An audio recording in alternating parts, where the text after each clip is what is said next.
Bonjour à tous et bienvenue sur ma chaîne. Dans ma prochaine lecture, je vous emmène en Norvège avec Lot. Alors attention, couvrez-vous bien, il fait froid. C'est parti.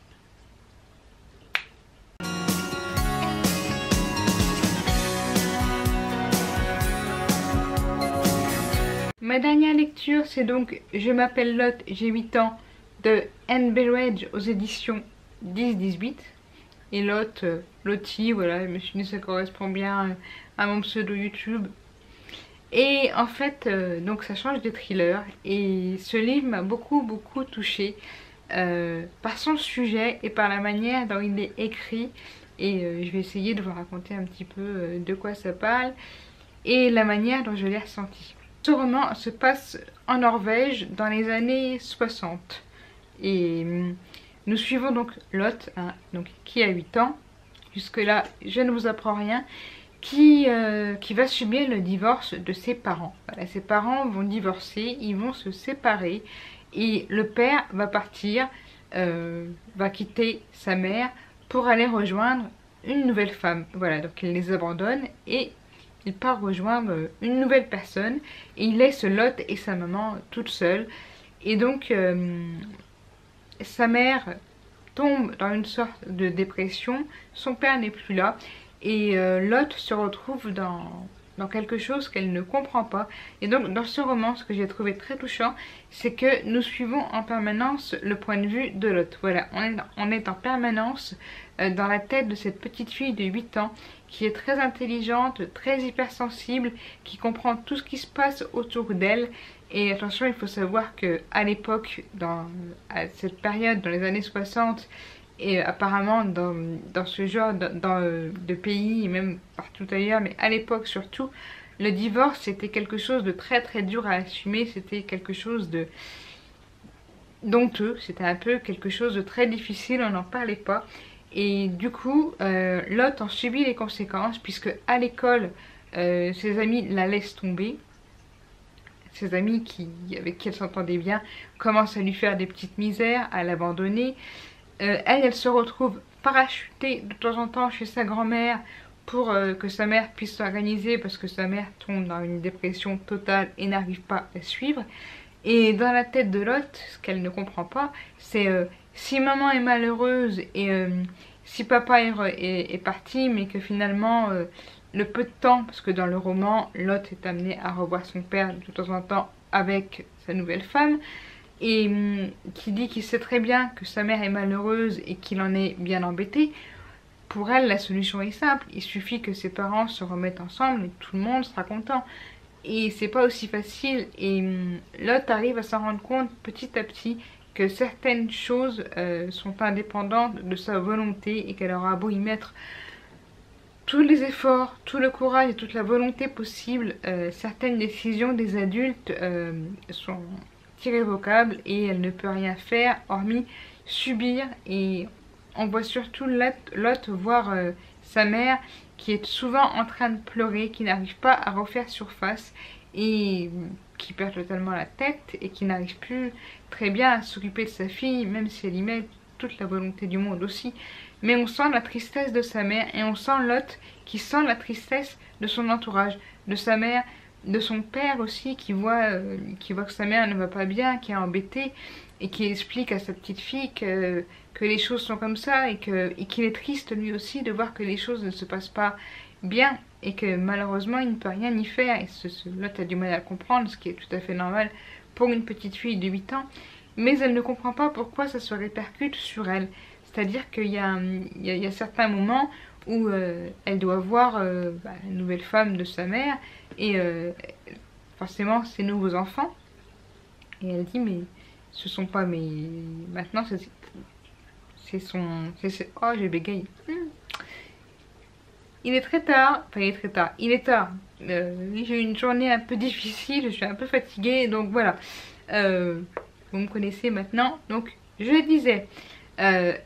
elle se retrouve avec des beaux-frères et des belles-sœurs et elle ne comprend pas parce que pour elle, ce ne sont absolument pas ni des beaux-frères ni des belles-sœurs puisque c'est les enfants de l'ami de son père, donc rien à voir avec elle, et elle comprend pas du tout ce qui se passe, ni pourquoi elle doit les considérer comme son frère et sa sœur, alors que ce sont de parfaits inconnus pour elle. Donc on se retrouve vraiment dans la tête d'une petite fille qui est ballottée d'un endroit à un autre, chez sa mère, chez son père, chez ses grands-parents, beaucoup. Sa grand-mère l'aide beaucoup à comprendre beaucoup de choses. Elle l'aide beaucoup. Il y a beaucoup de descriptions dans ce roman, mais ça reste très mignon et c'est pas du tout. On se lasse pas. On se lasse pas du tout des descriptions qu'on peut lire dans ce roman parce que c'est les descriptions avec les yeux d'une petite fille de 8 ans. C'est une écriture évidemment adulte. Hein. Ce n'est pas, on n'a pas l'impression que c'est un enfant de 8 ans qui a écrit. Mais voilà, on est à travers les yeux et les pensées d'une petite fille de 8 ans. Et ça nous rappelle obligatoirement ce que nous, on pouvait penser aux petits détails auxquels on accordait beaucoup d'importance et auxquels parfois on ne pense plus maintenant. Enfin, moi, étant un peu hypersensible, il y a des choses que je n'oublie pas et auxquelles je me rattache un peu comme Lot. Mais Lot se rappelle d'odeurs, se rattache beaucoup aux odeurs, au soleil, à la luminosité, enfin plein de détails, je vais pas trop vous en dire. Et la manière dont elle le raconte, c'est très beau, c'est très poétique, c'est très touchant. Elle vit tout ça avec une certaine harmonie, avec ce qui l'entoure, un parallèle entre les choses qui n'ont plus le même goût. Elle comprend pas pourquoi certaines choses lui paraissent plus fades alors qu'elle continue quand même à fréquenter les mêmes endroits. Et pardon, j'ai reniflé, c'est très impoli, mais bon. Voilà. Et c'est très très très touchant sa manière d'expliquer quand elle nous dit que elle comprend pas pourquoi les mêmes endroits qu'elle fréquente n'ont plus le même attrait. Voilà, les choses lui semblent plus tristes, moins gaies, moins lumineux, alors qu'avant elle était toute heureuse d'aller à certains endroits et que maintenant c'est plus pareil. Tout ça parce que ses parents se sont séparés et que du coup elle ressent autour d'elle les tensions qui se créent. Elle entend les bribes de mots, les disputes et ça l'affecte énormément parce que cette petite fille est très intelligente et je pense que beaucoup de personnes vont se rappeler un petit peu leurs souvenirs d'enfance. Si vous avez vécu des choses pas très drôles allant du divorce à des choses pires, vous savez à quel point les détails, les petites choses qui n'ont rien à voir, auxquelles beaucoup d'enfants ne font pas attention, pour nous ont beaucoup d'importance. Des odeurs, des luminosités, comme je dis, moi c'est les luminosités et les odeurs qui ont beaucoup d'importance dans mes souvenirs et Lot l'explique très très bien et voilà, je vais pas vous en dire plus puisque on suit clairement le divorce des parents de Lot mais du point de vue de la petite fille et voilà, c'est extrêmement touchant. Moi me suis laissée transporter. Alors clairement, oui, il ne se passe pas grand chose. C'est un roman qui est tout en émotion. Ça se laisse lire, on se laisse bercer, on se laisse transporter. On est des fois ému aux larmes, des fois on esquisse un petit sourire parce qu'elle traverse quelque chose quand même de difficile. Mais la manière dont elle le décrit est parfois très cocasse et on prend plaisir vraiment à lire et à traverser avec elle cette difficile épreuve.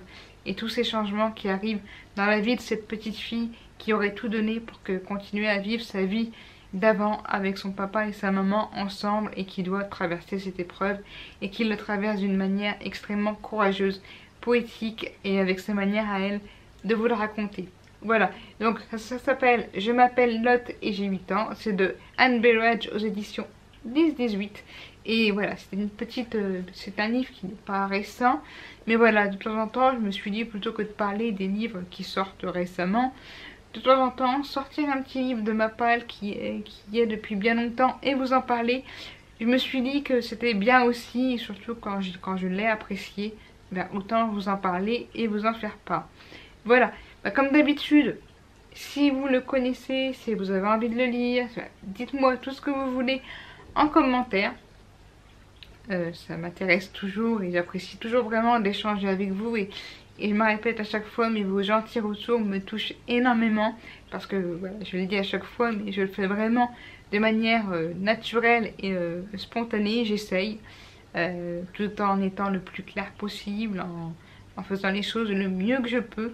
Mais voilà, c'est moi et je veux pas être quelqu'un d'autre dans mes vidéos. Je veux que ça soit authentique et j'espère que ça vous plaît comme ça. Voilà, c'est quelque chose qui me tient vraiment à cœur. Voilà, donc n'hésitez pas à me dire si vous avez envie de le lire, si vous l'avez lu, si ça vous tente. Enfin voilà, c'est un petit livre, je sais pas en quelle année il est sorti, mais c'est pas récent. Hein. Attendez, on va prendre 5 minutes, enfin, peut-être pas 5 minutes quand même, mais on va voir en quelle année il est sorti.